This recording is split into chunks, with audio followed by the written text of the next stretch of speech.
Bonjour à toutes et à tous et merci pour les propos introductifs.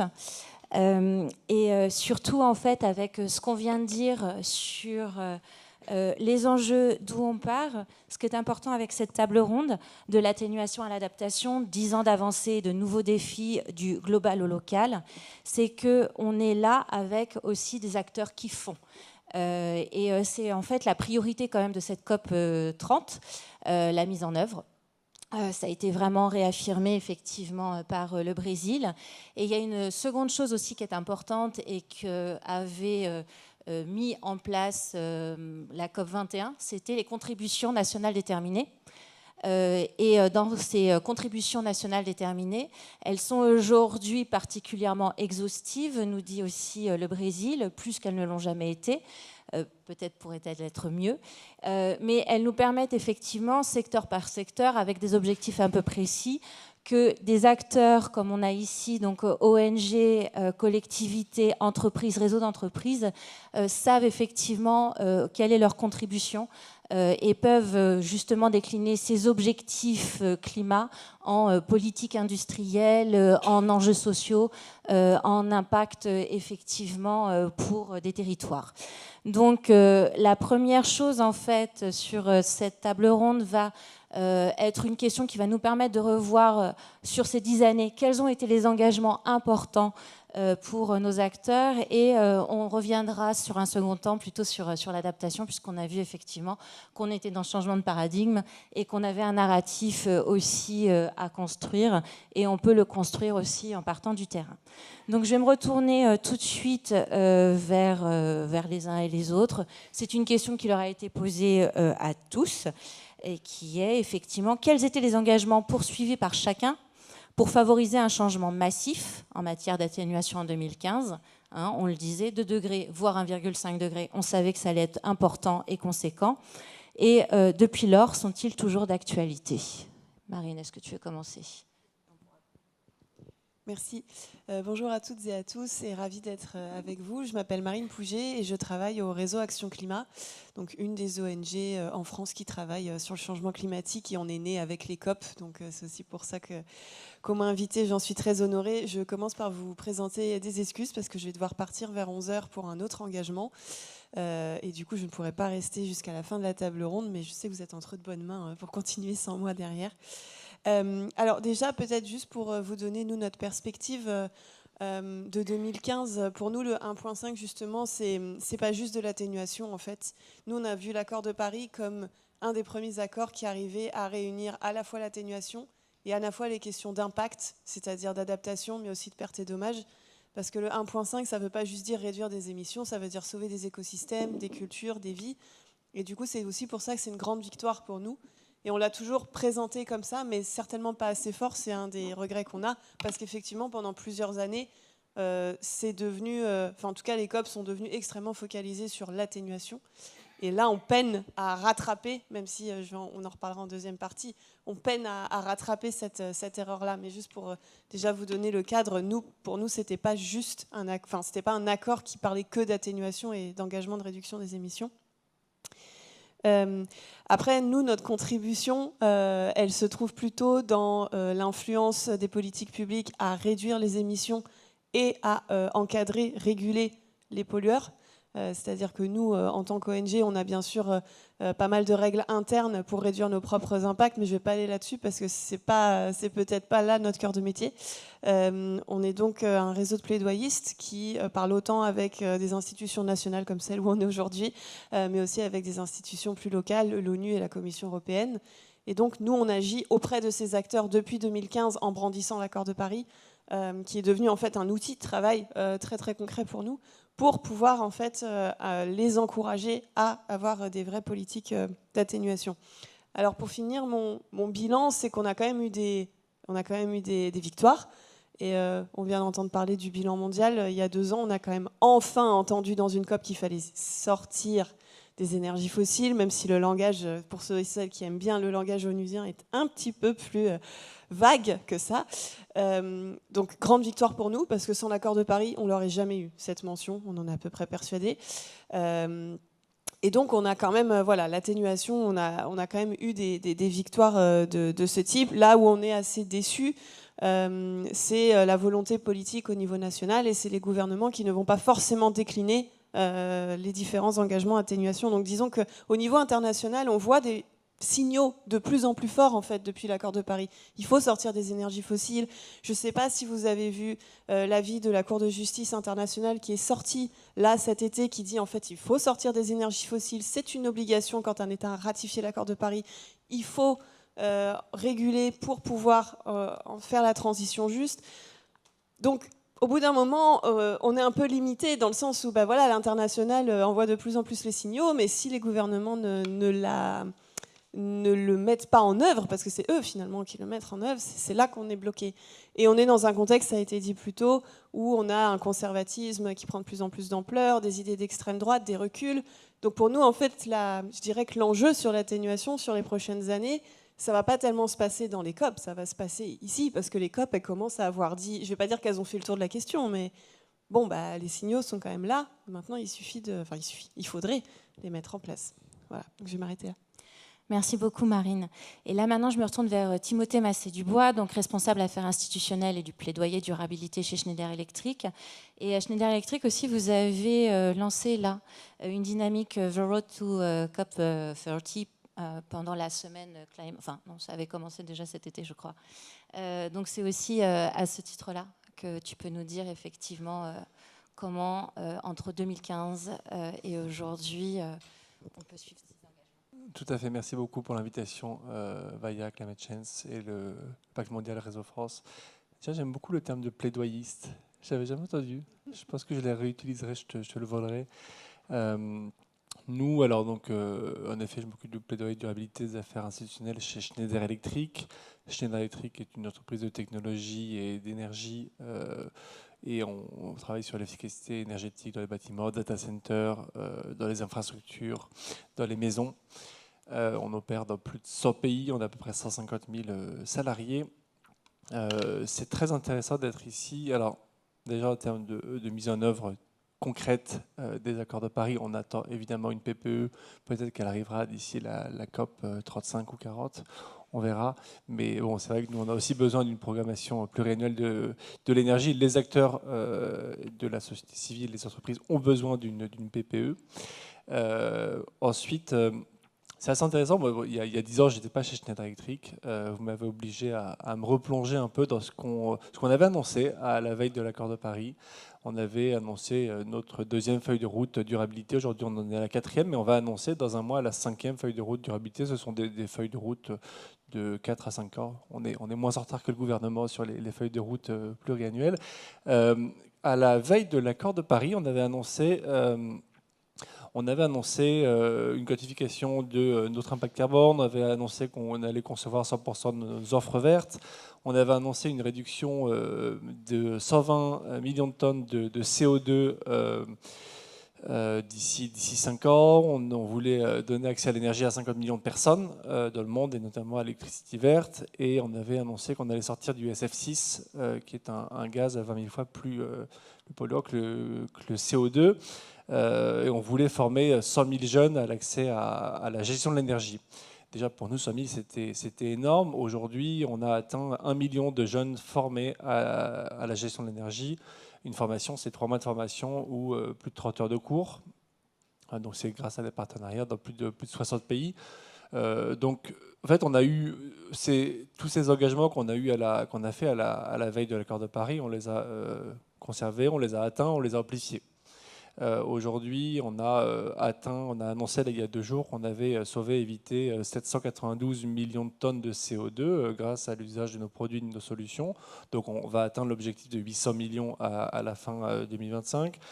On est aussi passé, alors en 2015, c'était un peu le début de Scope 1, Scope 2, on avait annoncé, on bossait sur les achats d'énergie renouvelables, on était membre de la coalition RE100.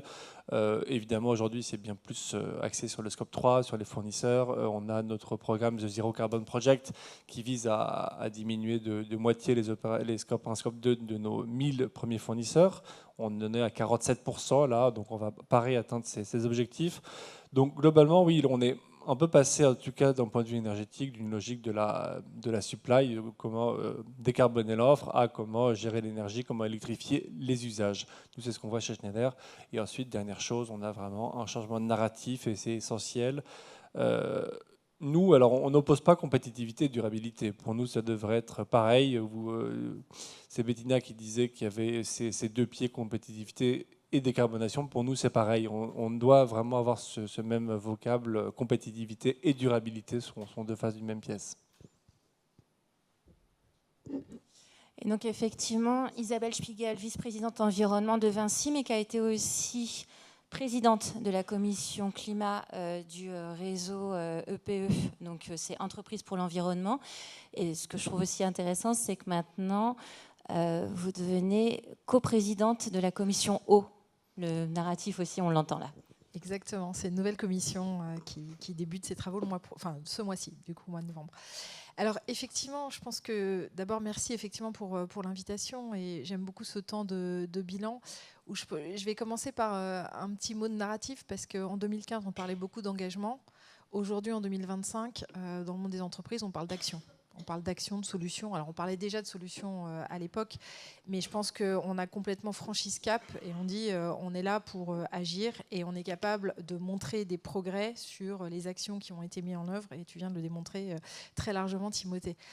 Donc si je prends Vinci, moi c'est pareil, je suis arrivée il y a 6 ans dans le groupe, dans la création de poste d'une directrice de l'environnement au COMEX du groupe, pour donner un coup d'accélérateur. Donc c'était pas en 2015, c'était juste après, je suis arrivée en 2019, donc voilà. On avait des engagements qui étaient de réduire nos émissions en intensité sur la période 2009-2019. On les a atteints, et on s'est doté d'autres engagements à 2030, donc à la fois sur le scope 1-2 et sur le scope 3. On est en voie de les atteindre, enfin, je dirais, on est encore à mi-parcours sur cet objectif 2030, mais je pense que si je prends le bilan par rapport à 2015, en gros sur nos émissions directes, on a fait moins 30%, là où la France a fait à peu près moins 20%. Donc c'est pas toujours représentatif, mais je pense que quand on fait un peu le bilan des entreprises, etc., il y a un certain nombre d'entreprises, d'acteurs qui ont bougé, qui ont démontré qu'en fait, dans cette dernière décennie, on était capable de conjuguer résultats économiques et décarbonation. Donc je pense, moi mon message il est fortement là-dessus, c'est-à-dire qu'on a fait le découplage, on a montré que effectivement en valeur absolue les émissions peuvent baisser alors qu'on continue à avoir de la croissance économique. Donc cette notion de performance globale, en tout cas sociale, environnementale, économique, elle peut fonctionner, on a fait la démonstration. Alors dans le cas des travaux d'EPE, effectivement, Entreprise pour l'environnement, les 3 dernières années, sur le changement climatique, on a travaillé la sobriété. Et donc ça a été intéressant, je dirais, de voir ça. Il y a une publication qui est sortie en juin qui montre une 50aine en fait, de cas d'écoles, actions concrètes d'entreprises, par les membres d'EPE. Et ça passe par des actions sur je décarbone les matériaux par de la technologie. L'exemple, je sais pas, dans mes métiers de la construction, c'est du béton bas carbone ou c'est de la mixité des matériaux. Donc on met plus de bois, on décarbone, etc. Donc on se base sur, je dirais, à la fois la technologie et de l'innovation pour décarboner le cœur. Ça passe par de la sobriété et de l'efficacité énergétique. Donc là, effectivement, il faut sortir du fossile. Donc par quoi on remplace? Mais le premier levier, c'est quand même de consommer moins. Donc, et là encore, ce qui est ultra intéressant, c'est que même s'il y a déjà beaucoup d'efforts qui ont été faits sur le bâtiment, sur la rénovation, sur tout un tas de choses, en fait, encore aujourd'hui, quand on prend un bâtiment existant, on trouve 10, 20, 30% d'économie énergétique en fait à faire. Donc c'est un mix entre de la sobriété et de l'efficacité. C'est pas toujours du changement d'usage, mais voilà, donc il y a pas mal de choses là-dessus. Et puis après, on a exploré sur ces modèles de sobriété, et ça rejoint vraiment ce que vous avez dit, monsieur le sénateur, sur les narratifs, les aspects nouveaux modèles d'affaires, économie de la fonctionnalité, c'est-à-dire comment on raconte une histoire qui n'est pas que de faire l'effort et réduire notre empreinte, mais vraiment de régénérer. Alors il y a le concept qui monte d'économie régénérative, Mais c'est de se dire, voilà, faut donner de l'espoir, faut donner ces nouveaux modèles, faut donner cette coopération. Et donc, il y a beaucoup de choses qui ont été explorées là-dessus pour se dire, raisonnons dans une échelle de nouveaux périmètres. C'est un territoire, c'est un projet. Et donc, je veux donner juste un exemple sur des marchés globaux de performance, par exemple. Donc, ça se fait beaucoup sur l'éclairage urbain pour remplacer par des LED, etc. On a quand même pour des clients privés ou des clients publics aujourd'hui mis des performances carbone. Donc ça, c'est de la réalité. C'est-à-dire qu'on est passé d'une performance technique et économique à ensuite, on maîtrise votre facture d'achat d'électricité ou d'énergie, à je maîtrise aussi votre scope 1-2, monsieur le client, et c'est des objectifs. Et ça, c'est devenu du classique, je dirais. Donc en 10 ans, on a quand même beaucoup progressé, beaucoup maturé du côté des entreprises. On voit effectivement que s'il n'y avait pas de neutralité carbone dans le texte, certains se sont donné cet objectif et après on pourra revenir aussi sur qu'est-ce qu'il manque pour véritablement y arriver, mais je ne vais pas trop lancer le débat parce que Marine va bientôt partir. Donc, et on reviendra dessus tout à l'heure. Et par contre, je voulais laisser la parole aussi à Virginie Rouquette, donc, qui est directrice générale de Citizenship France. Donc, donc sur tout ce qui est coopération décentralisée et la place des territoires, et on l'a vu, et c'est effectivement dans l'ADN de Climate Change. Donc je peux que vous laisser la parole pour montrer effectivement comment dans ces 10 années aussi ce qui s'est passé à l'échelle des territoires a permis peut-être de raconter aussi autrement comment on peut aller vers cette stabilisation aujourd'hui. Merci beaucoup, merci pour l'invitation, merci pour tous les éléments d'ores et déjà partagés qui permettent de mettre aussi de la granularité dans ce qu'on entend quotidiennement. Donc vous l'avez dit, moi je parle de Citizenship France, qui est le réseau des collectivités territoriales engagées à l'international. Donc peut-être, contrairement à un certain nombre d'acteurs ici présents, nous ne sommes pas des spécialistes du climat, mais plutôt de l'engagement international des collectivités. Et c'est avec ce prisme-là que je vais vous donner quelques éléments. Donc de façon aussi avec une forme d'humilité, parce que je ne suis absolument pas une spécialiste du climat. Mais quelques axes d'engagement qu'à la relecture, j'ai voulu souligner en essayant d'être concret. 2015, c'est un moment où les collectivités, où l'ensemble des acteurs réalisent que cette réaction à l'augmentation du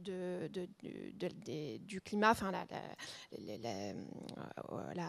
réchauffement climatique, passera par la mise en place de politiques publiques sur un certain nombre de sujets. Et ces sujets-là, quand on les regarde, eh bien, il s'agit de l'urbanisme, des transports, des gestions des déchets, de rénovation thermique des bâtiments, de développement des énergies renouvelables.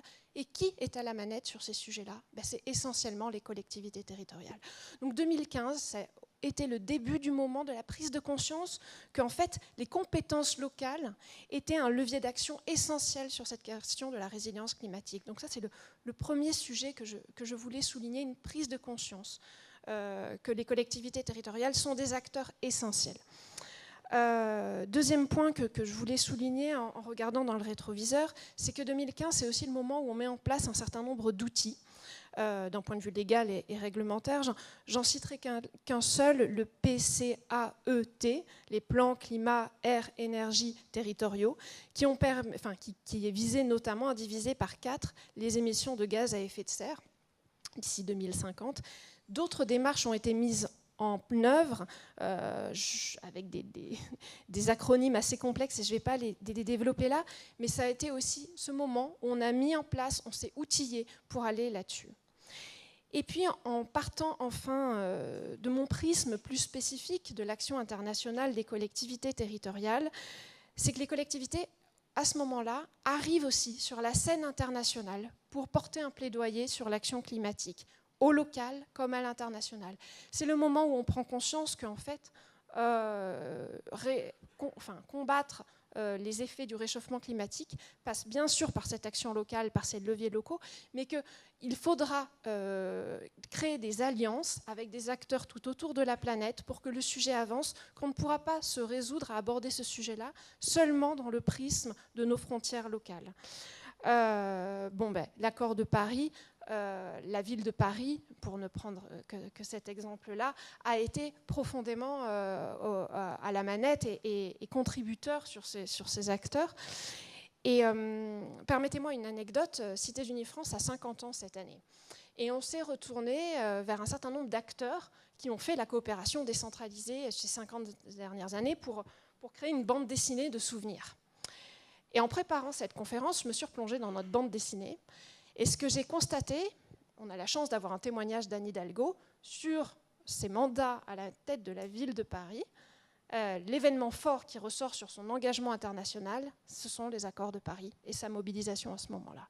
Et à partir de 2015, si je reprends les témoignages de différents élus qui ont bien voulu témoigner de tout ce qui s'est fait sur la coopération décentralisée, eh bien, on a une multiplication des témoignages qui viennent montrer qu'à partir de ce moment-là, eh bien, il y a des engagements internationaux des collectivités territoriales en matière de climat. Donc c'est une anecdote, mais elle permet de montrer à partir de 2015, la prise de conscience et le passage en action au niveau local comme au niveau international des collectivités territoriales sur ces sujets-là. Et pour aller jusqu'au bout de votre question, est-ce que c'est toujours d'actualité? Oui, bien sûr, sur les 3 éléments que je vous ai déjà partagés, avec une montée en puissance de la présence des acteurs locaux, des collectivités territoriales sur ces questions-là, comme acteurs du changement, mais aussi comme porteurs de plaidoyer. Les collectivités, elles se situent toujours à ces 2 niveaux-là. Et une fois encore, pour prouver ce que je dis, aujourd'hui, là, au moment où je vous parle, il y a 5 collectivités territoriales membres de notre réseau à Cité Unifrance qui sont en route pour Belém, pour porter la voix des autorités locales et leur contribution à la résolution ou en tout cas à l'atteinte des grands objectifs que nous nous fixons aujourd'hui en matière de résilience climatique. Merci beaucoup. Si je peux appuyer ce que vous venez de dire, en fait, on revient de Cotonou, le on étant climate change, puisqu'on avait un sommet. Et effectivement, on a vu la force de la coopération, notamment dans ce contexte très fragmenté dont on vient de parler, et le besoin d'alliances. Et il y a par exemple eu un lancement d'une alliance des villes côtières pour les villes d'Afrique de l'Ouest, et c'était véritablement une volonté du maire de Cotonou, mais on a tout de suite eu des retours. Hier, j'avais un mail du Nigeria disant que c'était important pour eux de se renforcer au niveau des collectivités face à un enjeu global, comme le réchauffement climatique et l'océan. Et la deuxième chose, c'est une feuille de route sur les énergies renouvelables en Afrique, mais reliée à un destin commun, qui est le réchauffement global. Et c'était véritablement intéressant de voir justement ce besoin de coopération encore plus accru aujourd'hui. Il y a plein de choses que j'ai notées, mais on reviendra après, puisqu'il nous reste encore peut-être 5-10 minutes avec la présence de Marine. Je vais juste intervertir vos prises de parole pour qu'on ait quand même le temps de t'entendre, puisqu'en fait, le deuxième sujet aussi, après ce constat, et on l'a vu dans les propos introductifs, c'est qu'on n'échappera pas aujourd'hui aux besoins d'adaptation de façon accélérée. Et en fait, je souhaitais effectivement, par rapport à ça, et on sait aussi que longtemps, on a hésité à parler d'adaptation dans les COP, parce que c'était un petit peu comme un aveu de renoncement. Et Jean Jouzel nous a bien insisté sur le fait qu'il ne fallait pas oublier l'objectif 2 degrés, même si on s'occupait de l'adaptation, et même s'il y avait une possible stabilisation à 2,8, de 6. Et puis, on voit notamment depuis Glasgow, et tu as parlé aussi sur un autre angle, qui n'est pas l'adaptation, mais tout ce qui était pertes et dommages, sur la gestion des risques, que c'était quelque chose que les ONG prenaient véritablement à bras-le-corps. Donc, est-ce que tu peux, avant de nous quitter, nous partager effectivement ça? Et puis, tout à l'heure, la mobilisation dont tu as parlé aussi des ONG qui m'a particulièrement surprise. Merci. Et encore une fois, désolée pour ce timing-là qui vous force. Mais voilà, je suis désolée, à 2 jours de décoller pour Belém, c'est un peu compliqué de gérer mon agenda. Alors oui, effectivement, comme je disais, en soi, le combat des impacts qui se détaillent entre adaptation et pertes et dommages, c'est quelque chose qu'on porte depuis le début, vraiment depuis Rio en 92, avec des alliances avec des États insulaires, etc. Et là où nous, peut-être, en tout cas en tant qu'ONG, on a fauté, c'est qu'on n'a pas assez rappelé ça à la suite de l'accord de Paris, que beaucoup le 1.5 est apparu comme un objectif d'atténuation. On a beaucoup parlé des émissions. Et donc nous, là, comme je disais, depuis plusieurs années, on rectifie le tir en rappelant qu'en fait, c'est un canard à 3 pattes, entre guillemets, et on ne peut pas régler l'atténuation si on ne règle pas l'adaptation et la perte et dommages, et tout ça, c'est très lié. Alors après, on a quand même déjà, là, on voit l'impact de notre meilleure mobilisation depuis quelques années, parce qu'à Glasgow, l'adaptation est déjà arrivée sur une partie finance, et j'y reviendrai après. Et ensuite, en Égypte, on a eu la création du fonds pertes et dommages. Et ça, comme je vous dis, ça faisait 30 ans qu'on le demandait, quoi. Donc, en fait, c'est en train de monter dans les négociations. Après, si on dézoome un peu, dans notre travail avec nos membres et puis avec les citoyens et les citoyennes en France, c'est là qu'on a commencé à beaucoup plus visibiliser, parce que jusqu'ici, l'adaptation, etc., c'était plutôt des sujets pour les autres continents. C'est-à-dire que le changement climatique n'était pas chez nous. Sauf que justement, depuis plusieurs étés notamment, mais pas que, en fait, si, c'est déjà là. Hein, c'est pas juste un sujet pour les autres continents. Et en fait, c'est là que, et je sais pas, d'ailleurs, je vous encourage à aller voir le site de Parlons Climat, qui est une association qui travaille sur comment mieux parler du changement climatique. Et en fait, l'angle impact, c'est celui où les gens ont plus de liens finalement, parce qu'ils le voient au quotidien, et ça touche beaucoup de secteurs. Et là, je pense que mes collègues sur le panel pourront mieux en parler que moi, mais il y a beaucoup de secteurs qui vont devoir de toute façon faire une transition et s'adapter, parce qu'ils n'auront pas le choix. C'est l'agriculture, c'est le tourisme, c'est le bâtiment, enfin en fait, il n'y aura juste pas le choix. Et donc, finalement, nous, ce qu'on essaye de faire, et je trouve que depuis 2-3 ans, ça commence à fonctionner, c'est d'essayer de parler d'adaptation, pas seulement sur le volet on va tous être sous l'eau et c'est la catastrophe, mais c'est plus le volet, en fait il y a des solutions et il y a une possibilité pour faire une transition qui apporte aussi beaucoup d'espoir et beaucoup de bonnes perspectives. C'est pas facile, parce qu'il y a des choses auxquelles on va dire au revoir, il y a des choses qui vont disparaître, il y a des gens qui vont devoir changer de métier, ça va pas être simple, mais c'est pas forcément quelque chose de si négatif, et ça se couple tout à fait bien avec l'atténuation, il n'y a pas d'opposition à avoir en fait. Et on trouve que les gens comprennent plutôt bien quand on leur en parle, et encore une fois, Quota Climat le montre dans leur rapport récent. Là où il y a le nerf de la guerre, et c'est là où nous on a du mal à faire avancer nos demandes de plaidoyer, c'est les questions de financement. Voilà.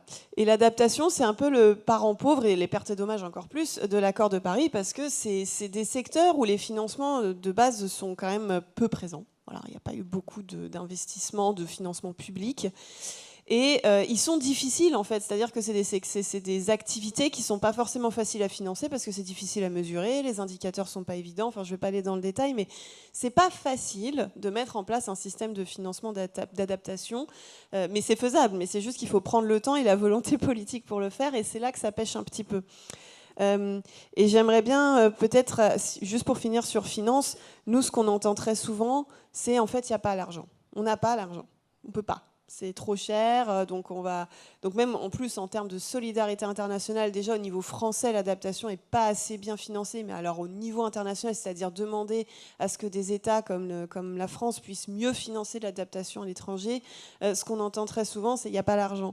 Et ça nous déçoit, parce que si, en fait, c'est juste qu'il n'y a pas les outils qui ont été mis en place au niveau des finances publiques pour financer l'adaptation. On peut mettre en place des nouvelles politiques de fiscalité, on peut mettre en place des taxes.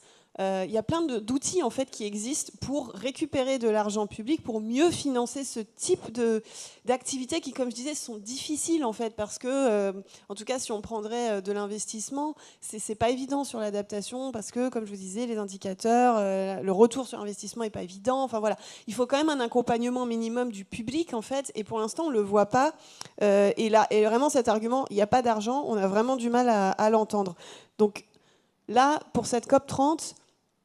On sent qu'un des messages principaux et de la présidence, mais aussi des États qui y vont, c'est le secteur privé va nous sauver, les banques aussi.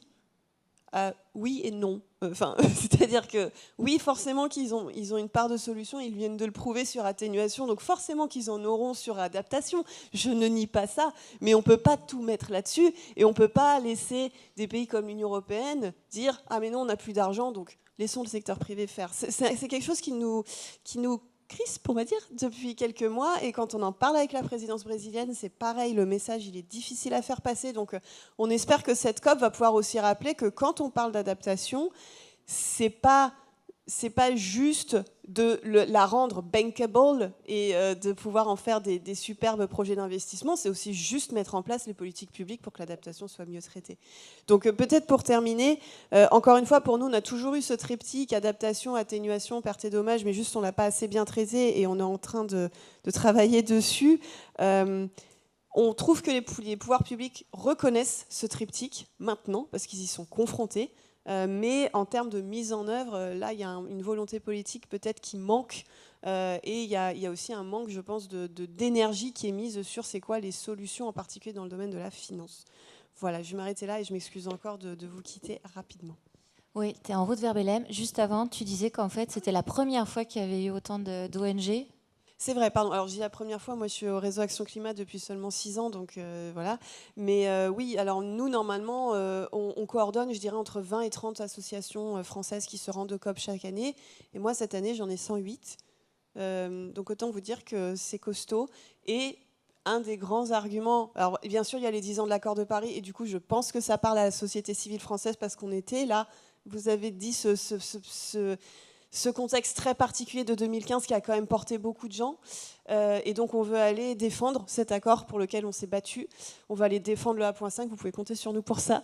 Mais au-delà de ça, je voudrais rappeler que c'est une COP, ça fait bien 6 ans qu'on n'a pas eu cette situation-là où la société civile peut s'exprimer vraiment.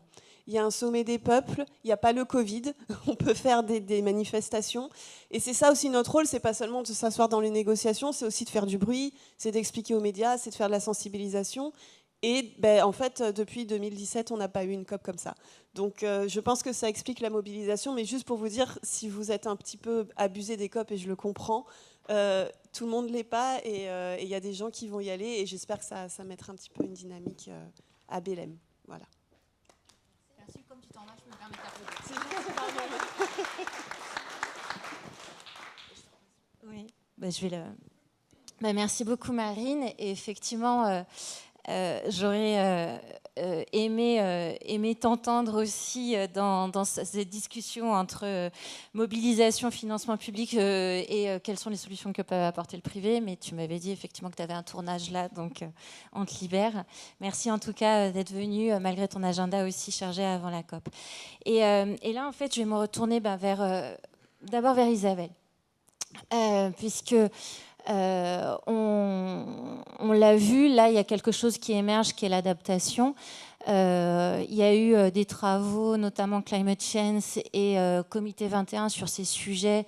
Il y a quelques années, ils étaient un petit peu seuls, mais il y avait aussi du côté de PE un travail qui avait été fait. Et c'est toute la difficulté que vient aussi nous dire Marine, c'est comment est-ce que les entreprises, et notamment des secteurs dont on a parlé, comme le bâtiment, hein, puisqu'après il y a aussi l'angle Vinci, peuvent véritablement intégrer l'adaptation aujourd'hui dans leur stratégie, en conservant ce que vous nous disiez aussi tout à l'heure, c'est qu'on peut découpler, on peut faire un découplage et on peut conserver une compétitivité. Vous restez effectivement dans cette recherche pardon, je vais changer de chat parce que d'un coup je me sens très loin.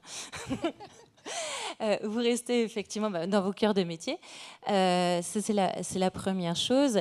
Et puis, comment réagir aussi, on l'a vu, il y a eu un rapport du PNUE, il y a eu un rapport de Terra Nova, où il y a une grande invitation aujourd'hui à ce que les entreprises s'investissent sur l'adaptation. Alors oui, effectivement, aujourd'hui, c'est bien un sujet qu'on était effectivement une poignée de personnes à regarder il y a une dizaine d'années, qu'on est heureusement beaucoup plus nombreux aujourd'hui à regarder. La France, franchement, le travail qui a été fait avec la TRAC et le FNAC, deux beaux acronymes, nous ont fait beaucoup progresser, mûrir sur la prise de conscience de ce sujet-là. Après, j'ai envie de donner deux faits pour démarrer. Un, c'est la part aujourd'hui liée à l'adaptation dans la commande publique des travaux publics. Quand je regarde les chiffres de la Fédération nationale des travaux publics, elle a augmenté de 2 points, mais elle est quand même encore en dessous de 10%. D'accord ? Donc on est passé de 7 à 9% de travaux qu'on peut dédier à de l'adaptation changement climatique dans les 2 dernières années. Donc ça augmente, c'est bien. C'est encore une très très faible part finalement de la prise de conscience de ce qu'il faut faire. Voilà. L'autre, c'est que moi, j'habitais en Chine pendant un certain temps et je suis revenue en France en 2010. Je peux vous dire qu'en Chine, en 2010, on parlait adaptation. Hein. Je n'avais que ça. Je faisais du conseil en développement durable, je parlais climat, on n'était que sur l'adaptation. Je suis rentrée en France, ça m'a fait super bizarre. On était en train de mettre en œuvre le Grenelle de l'environnement et on était vraiment sur l'atténuation. Je me suis dit, ce décalage, il est vraiment impressionnant. Et donc, aujourd'hui, ça se réconcilie, c'est-à-dire que la Chine se remet à parler plus fortement d'atténuation. Enfin, ils ont fait plein de choses depuis 2010, mais même si c'est jamais suffisant. Mais effectivement, c'est bien ça, c'est dans les équilibres en fait, mondiaux, on n'est pas tous dans le même niveau de prise de conscience. Et sans doute qu'aujourd'hui, effectivement, cette COP à Belém, elle va permettre de repartir un peu sur ces mêmes bases pour tous. Et je pense qu'effectivement, donc EPE, Climate Change, Comité 21 sont à chaque fois des collectifs en fait, qui ont travaillé sur ce sujet de l'adaptation. Nous, on l'a repris aussi depuis 2017 chez Vinci. On avait un groupe prospectif sur la résilience qui s'est transformé en vocabulaire, en adaptation il y a quelques années. Et on s'est dit, OK, aujourd'hui, moi, chez Vinci, j'ai plusieurs métiers. Il y en a un, c'est d'opérer des infrastructures de transport, donc les autoroutes, les aéroports. Donc là, l'adaptation, chez nous, ça veut dire risque. Aléas climatiques futurs, on s'est pris quelques aléas et donc il faut qu'on maîtrise notre risque. Quand on prend des contrats sur plus de 50 ans, ça veut dire que voilà, il faut intégrer cet aléa physique lié au changement climatique dans nos modèles économiques. Donc c'est quelque part la pérennité même de notre business model en fait qui est en cause et c'est la première raison pour laquelle on a été sans doute dans ce secteur-là parmi les premiers à s'en emparer comme ça à bras-le-corps. Mais si je regarde dans la partie construction, c'est-à-dire là où j'opère pour un donneur d'ordre, pour lui construire quelque chose, en fait, il y a très très peu de demandes qui sont liées au climat futur. Donc, et sachant que, je sais pas, vous entendez tous parler de la garantie décennale, par exemple. Décennale, c'est pour 10 ans, et quand on s'assure sur les dommages, c'est un autre pan d'assurance, etc. Donc, en fait, aujourd'hui, on a vraiment très très peu de demandes. Donc, on s'est dit, le sujet sur lequel il faut travailler, c'est le modèle économique. C'est travailler avec les assurances, parce qu'il y a peut-être un début de modèle économique là-dessus. C'est pas du tout simple. Aujourd'hui, il y a un assureur mondial, c'est FM, qui applique un crédit adaptation, en fait. Donc, il fait une ristourne sur la prime d'assurance de 5%. C'est pas beaucoup, mais comme il le fait sur beaucoup de clients, il a levé 400 millions, voilà, qui met au profit de l'adaptation. Mais c'est les débuts de pistes qu'on a. On est en train de décliner également avec plusieurs acteurs dans le métier des infrastructures des études socio-économiques pour se dire finalement la vidéo de Sanda nous l'a rappelé tout à l'heure, il y a 5 fois plus de coûts de dommages en fait si on fait rien par rapport à agir maintenant. Donc la Cour des comptes l'a redonné aussi ces chiffres à l'échelle française, etc. Donc d'un point de vue macro, on sait très très bien faire le calcul. Or, quand on a une infrastructure existante, c'est pas si facile de faire ce calcul effectivement de coût de l'action versus rentabilité en fait de ce coût de l'action, sachant qu'on va parler beaucoup d'externalités. Donc on est en train de plancher là-dessus, de mettre en commun avec un certain nombre d'autres acteurs privés en l'occurrence, mais pour se dire faut mutualiser ça parce que c'est le partage et la collaboration. Et j'ai envie peut-être terminer là-dessus en se disant, moi, surtout dans le domaine de la construction, on a été présent, le privé, pour construire des infrastructures. Aujourd'hui, si je prends le bâtiment, en Europe, en gros, 80% du bâti de 2050, il est déjà existant. Les infrastructures, on a la chance d'avoir un réseau qui est déjà plutôt mature, bien doté, etc. Ce n'est pas du tout la même chose si on se projette à Belém au Brésil, etc. Mais sur la vieille Europe, en gros, l'infrastructure, elle est existante. Donc notre enjeu, c'est de l'entretenir, c'est de l'augmenter en termes de durée de vie, c'est de l'adapter au changement climatique, de la faire transitionner sur différents sujets. Mais j'ai beaucoup aimé le raisonnement sur le côté narratif. Enfin, il faut entretenir, préserver effectivement l'existant. Et là, on est sur du bâti existant, en fait. Donc, nous, notre rôle privé là-dessus, c'est de se dire il y a peut-être un nouveau modèle de partenariat, etc., qui va émerger lié à ça. On a inventé des concessions à un moment donné pour faire des travaux de nouvelles infrastructures. Il y a peut-être un concessionnaire d'adaptation à inventer ou tout autre modèle économique, mais hybride, en fait, sur lequel il faut qu'on continue à plancher. Et ce, parce que la gouvernance, en fait, qui est nécessaire pour les infrastructures, elle n'est pas nécessairement évidente. C'est-à-dire, si je prends le domaine de l'eau, et ça rejoint complètement les travaux qu'on veut adresser avec la commission eau d'Entreprise pour l'environnement, c'est que quand on regarde une cartographie des compétences sur l'eau, c'est encore, et à peu près partout, c'est pas que du tout la France, c'est très fragmenté en fait. Il y a plusieurs acteurs du domaine de l'eau. Or, on sait qu'il faudrait raisonner à peu près au niveau du bassin versant. Donc finalement, quel est le bon modèle de partenariat, collaboration contractuelle, etc., qui nous permettent d'adresser l'enjeu sur la bonne maille territoriale.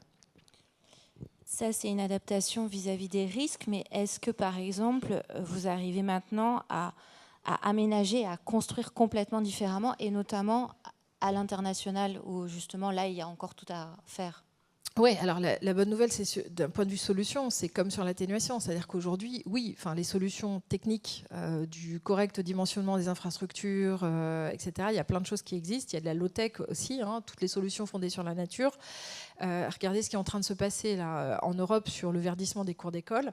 Donc voilà, c'est ramener des îlots de fraîcheur en ville, et c'est des co-bénéfices en fait pour la santé, le bien-être des occupants, parce qu'on remet du verre, c'est des puits de carbone, des puits de biodiversité, c'est du stockage de l'eau. Donc effectivement, il y a plusieurs leviers techniques qui vont être activables sur ce type de solutions, et qui heureusement sont en train largement d'émerger. Donc je pense que sur le côté un peu régénérer la ville, l'infrastructure existante, le bâti existant, etc., il y a beaucoup de choses à regarder pour revivre, je dirais, non pas l'homme dans un monde minéral et puis on a poussé la nature à ses portes, mais remettre des écosystèmes au centre finalement de la vie, et l'homme au centre de ces écosystèmes. Voilà. Donc effectivement, là-dessus, il y a énormément de choses qui existent. Il y a des démonstrateurs. Quand j'étais à Cali pour la COP 16, on a fait des solutions fondées sur la nature sur des portions en fait, de montagne pour préserver des risques sismiques, donc avec de l'écoulement d'eau, etc. Enfin, tout ça en raisonnant sur les flux, les bons matériaux et du végétal pour retenir effectivement les matériaux, et ça fonctionne. C'est du démonstrateur. On a des pays un peu partout dans le monde qui sont prêts à faire ce type de tests et de démonstrations. Simplement, au niveau de maturité, on est encore beaucoup trop sur du démonstrateur un peu individuel, unique. Notre gros enjeu, c'est la massification en fait. Maintenant, il faut vraiment passer en mode industriel sur ce type de solution et systématiser clairement les demandes d'adaptation au changement climatique, y compris dans la commande, donc y compris public, bien sûr. Là où on sent que les donneurs d'ordre sont encore un petit peu perdus sur finalement qu'est-ce que je demande à mes entreprises, parfois juste demander quelque chose sans nécessairement nous remplir toutes les cases, mais mettez une ligne, appel à innovation, idées, etc. là-dessus, et puis certains feront le job, d'autres pas. Mais je pense qu'il faut effectivement qu'on l'inscrive de façon beaucoup plus systématique dans l'agenda de toute nouvelle prise de commande. Merci. Et je te voyais, Timothée, aussi, à la tête. Et notamment, en fait, sur les actions, on le voit, il y a des expérimentations, vous avancez quand même, mais sur ce passage à l'échelle, est-ce que c'est aussi l'enjeu de la dynamique que vous lancez et qui fait que vous embarquez un certain nombre d'entreprises pour Belém, et donc on voit, on bute toujours sur le passage à l'échelle. Est-ce que ça y est, on a un petit effet de cliquet, ou alors est-ce qu'il est au moins identifié si on n'arrive pas à l'avoir? Et la deuxième chose, c'est effectivement, sur l'atténuation, j'ai pas de souci par rapport à votre cœur de métier, mais justement l'adaptation aujourd'hui, comment ça peut être intégré? Sur ta première question, la massification, oui. Enfin, c'est en tout cas d'instaurer des instances de dialogue entre entreprises du secteur privé, entre ONG, institutions, comme on a fait pour la première Climate Week de Paris, comme on essaie de mettre en place un peu des réunions régulières pour ne pas se voir que 2 fois par an à la COP et à la Climate Week. Bon, ensuite, c'est aussi tout l'objet des coalitions, des ONG, Entreprises pour l'environnement, Climate Change, du Pacte mondial Réseau France. Donc oui, c'est que comme ça qu'on pourra massifier en prenant des engagements communs. Je voulais rebondir sur ce que disait Marine aussi sur l'aide publique au développement, c'est aussi plus crucial. C'est un des critères de la feuille de route de Cotonou. D'ailleurs, je fais votre publicité. J'ai bien lu la feuille de route, donc ne pas réduire l'aide publique au développement. Et ensuite, pareil aussi réagir sur le sujet adaptation. Est-ce que c'est défaitiste? On a quand même vu, j'étais très surpris quand Christophe Béchu a annoncé un peu, c'est quoi? C'était le plan France sous 4 degrés, et qu'il y a eu des des critiques immenses, notamment parfois de militants écologistes qui disaient mais comment, enfin, on ne peut pas être aussi défaitiste. Non, c'était pas des critiques de ta part, mais j'ai lu des critiques sur. J'avais lu des. Dans les journaux, les médias. Ouais, je trouve que les médias n'avaient pas été très.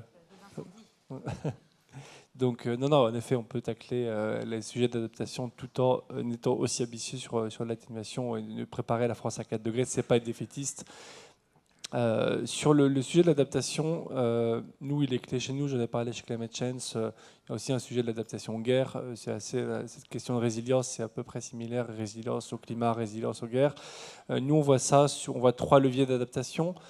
Premier, donc, c'est vraiment électrification, digitalisation et décentralisation. Nous, le premier levier d'adaptation qu'on fournit, c'est promouvoir des réseaux décentralisés qui deviennent résilients par design, tout ce qui est microgrids par exemple dans les hôpitaux pour permettre une fourniture d'électricité, en gros des kilowattheures qui sont disponibles même la nuit. Donc ce qu'on fournit c'est les microgrids pour assurer la continuité du service de l'électricité et de fait, et c'est là où on coupe l'atténuation d'adaptation quand on installe des microgrids qui utilisent de l'énergie solaire, par exemple, avec des systèmes de stockage et de batterie, finalement, ça baisse les émissions et ça permet de rendre un système plus résilient et donc plus adapté aux crises, qu'elles soient climatiques ou qu'elles soient géopolitiques. Donc ça, c'est la première chose. Deuxième chose, c'est les bâtiments, mais Isabelle en a parlé mieux que moi. Donc, adapter les bâtiments, les villes, les data centers, adapter au climat. Prenez l'autoconsommation solaire, par exemple. Prenez tout ce qui peut apporter du pilotage, de la flexibilité dans les bâtiments. Ça permet de les rendre plus résilients en cas, par exemple, de forte chaleur, en cas de froid, en cas de dérèglement climatique. On traite également beaucoup les sujets de précarité énergétique. Aujourd'hui aussi le confort d'été. Donc voilà, tout ça, ce sont des sujets qui sont traités par Schneider Electric. Troisième chose, l'intelligence, les réseaux intelligents, les smart grids, qui deviennent donc plus sûrs, plus résilients, et tout ça piloté par de l'intelligence artificielle qui permet, évidemment qu'il y a des conséquences négatives de l'usage de l'intelligence artificielle, mais il y a aussi des conséquences positives qui permet l'intelligence artificielle appliquée à une gestion technique du bâtiment, permet d'intégrer plus facilement les renouvelables, permet ensuite de brancher son véhicule qui va venir brancher le bâtiment, faire de véhicule to grid, véhicule to building. Voilà, donc ça permet, cet apport du digital permet de rendre ces infrastructures plus résilientes. Dernière chose, j'étais à la projection avant-hier du documentaire RISE. RISE, c'est un projet qu'on mène avec le BCG et Schneider Electric, qui fait un peu le tour du monde pour voir les solutions ancestrales, notamment sur l'adaptation. Et l'épisode, il y a 2 jours, qui va d'ailleurs être présenté officiellement à la COP le 20 novembre sur le pavillon français. J'aurai la joie d'animer ce panel. L'épisode était sur le Pérou et sur la façon dont les paysans du Pérou, pas loin de Lima, ce Lima est au niveau de la mer, mais en fait très vite on arrive à 4 ou 5 000 mètres d'altitude et le problème des glaciers fait que l'eau peut aller directement des glaciers à la mer sans abonder finalement toutes les cultures. Et donc, ils ont mis en place des solutions ancestrales qui ont été créées par les Incas. Ça s'appelle des amunias pour permettre que l'eau puisse passer plus lentement et donc puisse abonder les terres. Et à côté de ça, ils ont aussi une réserve d'eau pilotée par des panneaux solaires. Et nous, c'est très intéressant pour nous. Je pense qu'on a beaucoup à apprendre des solutions ancestrales, mais on peut aussi apporter de la technologie. Je pense qu'il faut vraiment faire ce mix sur l'adaptation entre des solutions ancestrales et de la technologie. Donc, je parlais d'intelligence artificielle tout à l'heure. Merci beaucoup. Et notamment, effectivement, par ce détour sur l'aide publique au développement. Qui va être effectivement au cœur des négociations et permettre aux pays en développement de se sentir toujours concernés et considérés dans les discussions. Et c'est là où effectivement, sur les enjeux de coopération, on voit qu'on n'est pas dans la période de la mondialisation la plus lumineuse. Et donc en fait, la coopération décentralisée est aussi aujourd'hui, on l'a vu, enfin vous l'avez dit tout à l'heure sur du plaidoyer, c'est aussi un peu du renforcement de capacité, des formations, des échanges techniques. Donc en fait, pour nous aujourd'hui, c'était comment est-ce que vous intégrez de plus en plus les enjeux climatiques, parce que pendant très longtemps, ce n'était pas le sujet. Aujourd'hui, je pense que ça devient un peu incontournable. Et quelles sont les prochaines échéances? Et par exemple, les trois, je crois, c'est ça, 3 collectivités, 3-4 membres qui sont à Belém, avec quoi vont-ils là-bas?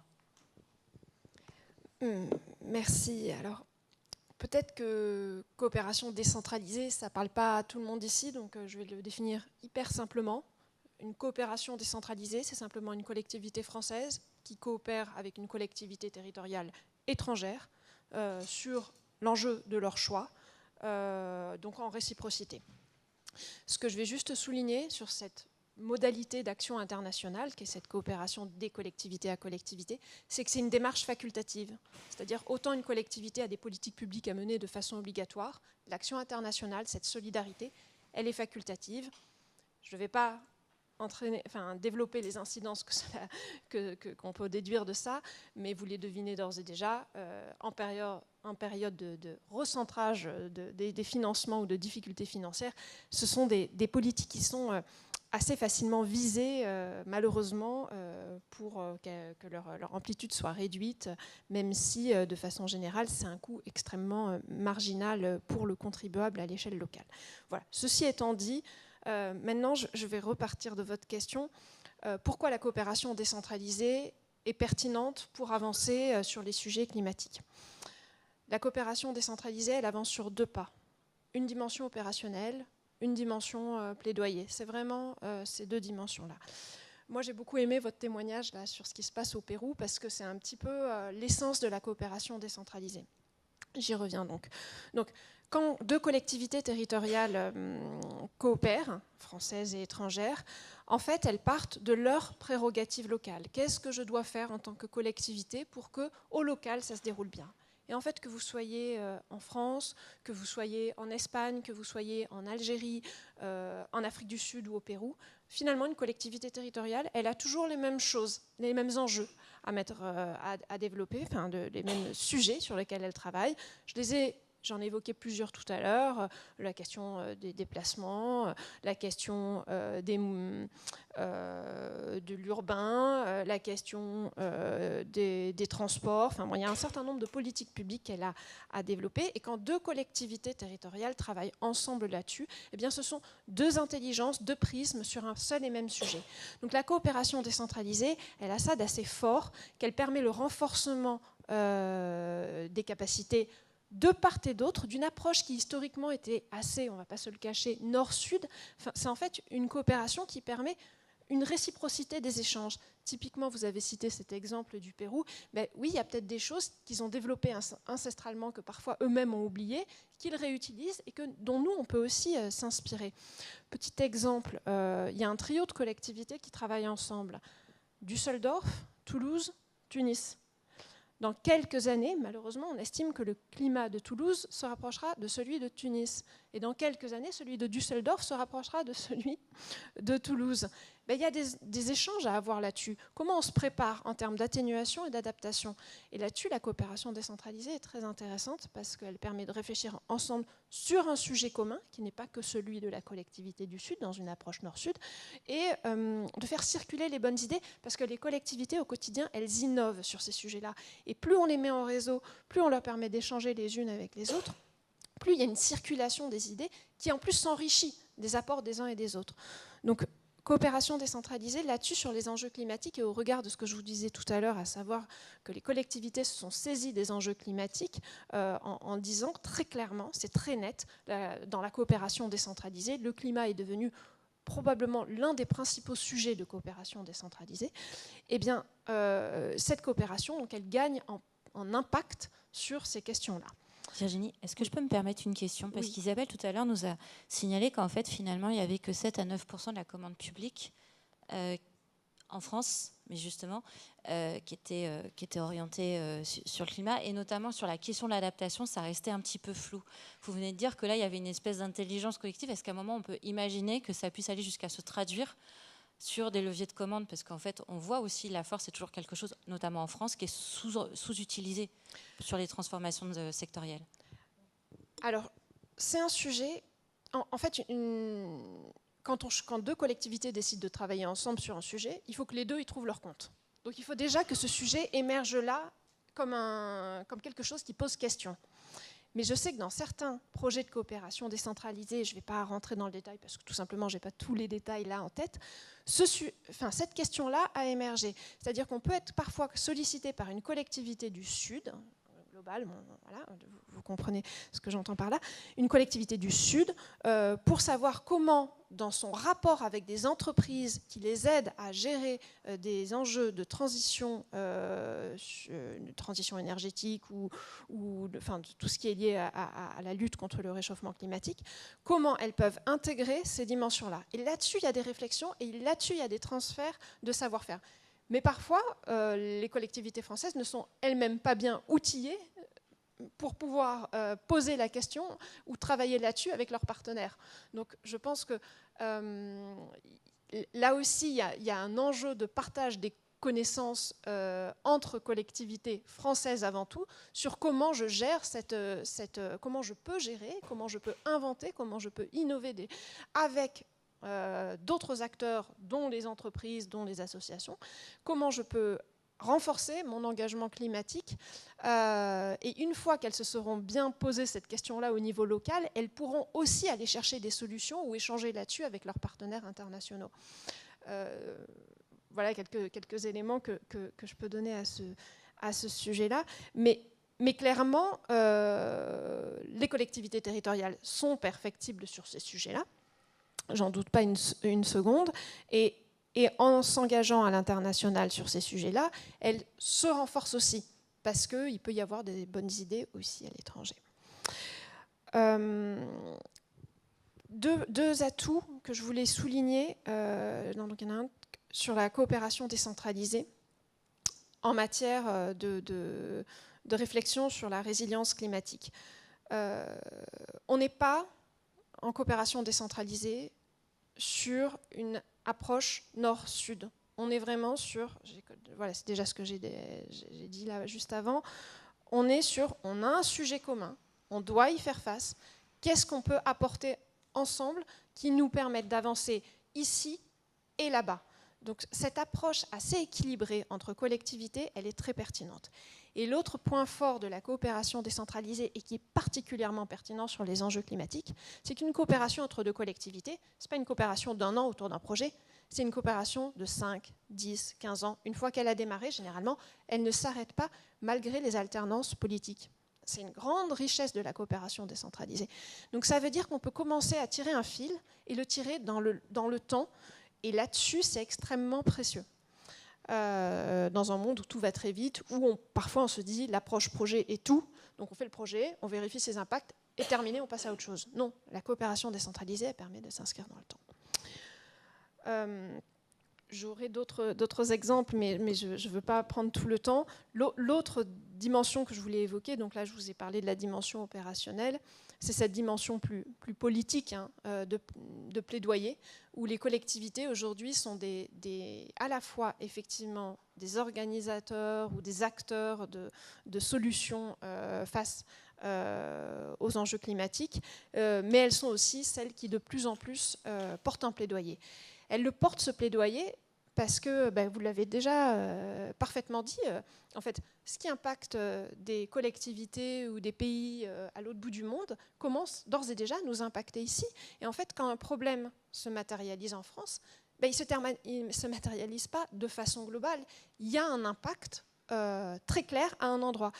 Les feux de forêt, ce n'est pas théorique quelque part, c'est très concrètement dans un territoire, et c'est les élus locaux qui ont à traiter ça.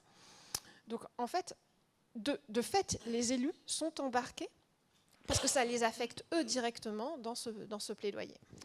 Et je vais m'arrêter là parce que effectivement j'ai suffisamment parlé. Je vous remercie tous les trois. On on me fait signe qu'il faut qu'on clôt. Je pense que par rapport à cette journée, et vous restez, et je suis désolée s'il y a des questions, mais c'est tout l'enjeu aussi du déjeuner tout à l'heure, c'est de pouvoir continuer de faire ce networking, ou en tout cas de poser vos questions. Donc merci beaucoup. Moi, je tenais aussi à rappeler qu'il y a une stratégie européenne d'adaptation et que cette stratégie européenne d'adaptation est actuellement en révision. Donc avec Climate Change, on est aujourd'hui en discussion avec la Commission européenne pour offrir effectivement encore des temps qui nous permettent aujourd'hui de faire entendre la voix des acteurs dans cette future stratégie. Et donc vous avez un premier élément, s'il en reste encore, on avait notre contribution à la stratégie d'adaptation européenne qui était là à l'entrée, et ce sera aussi le rendez-vous 2026 à Bruxelles de l'association pour dire à quel point aujourd'hui il y a dans ces nouveaux narratifs celui de l'action et celui, comme on disait tout à l'heure, du triptyque et donc de pouvoir parler d'adaptation sans lâcher nos enjeux d'atténuation. Voilà. Merci beaucoup à tous.